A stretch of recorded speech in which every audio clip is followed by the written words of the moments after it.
Turntable Tuesday, I'm May Potts. I love this part of the day when we get artists to come by and talk about their favorite vinyl. And joining us in the studio today, Paul Humphrey and Chris Wardman from Blue Peter. Thanks for coming in, guys. Thanks for having us. Yeah. I'm excited. I'm excited because you have a show coming up, which we'll talk about a little bit later on. I'm excited because you actually brought in your own vinyl, Paul. I see that you still have your collection. No. There's very little left of it. Oh, yeah.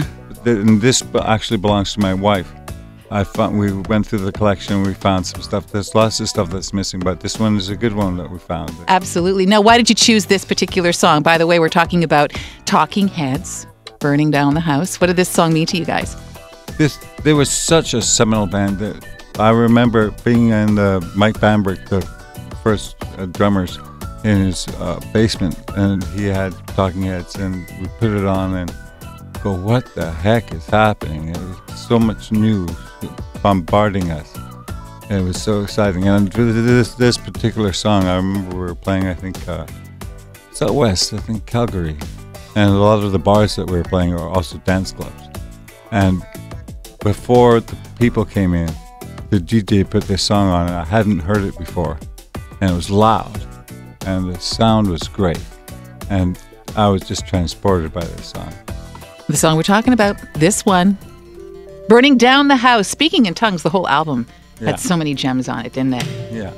Paul Humphrey, Chris Wardman from Blue Peter, Boom 97.3. Boom 97.3, Burning Down the House. That's the Talking Heads. I'm May Potts, joined in the studio with Paul Humphrey and Chris Wardman from Blue Peter. We're talking music. That was one of your choices for our Turntable Tuesday.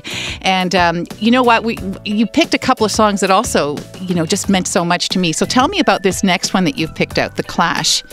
So this is Radio Clash. It was never released on an album, and the Clash were like such trailblazers, and we just loved the way that sort of they reflected all the things that were going on at the time between like punk and funk and hip hop, and just smashed it all up.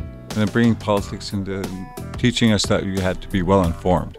The one thing I do remember, because I was in campus radio at the time, and when this Clash song came out, I remember taking calls and getting backlash from sort of purist punk fans of the Clash who were like, ugh, they've gone disco with this song, because they really were influenced very greatly by American rap and Sugar Hill Gang. And a lot of that stuff, a lot of people didn't realize was funk and rap, not disco, but it was all lumped into some same category in some people's minds. And I remember a lot of people going, the Clash have totally sold out. They were just ahead of their time, weren't they? Sort of the best of all the music that was going on at that time, especially in the New York scene.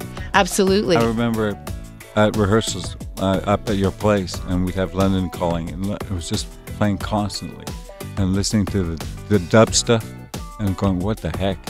It was amazing. Yeah. And UB40 and all those guys were doing a lot of the dub stuff then too. They moved away from it to more pop stuff, but you're right, that was such a great influence back then, right? Yeah. First time we'd heard of it,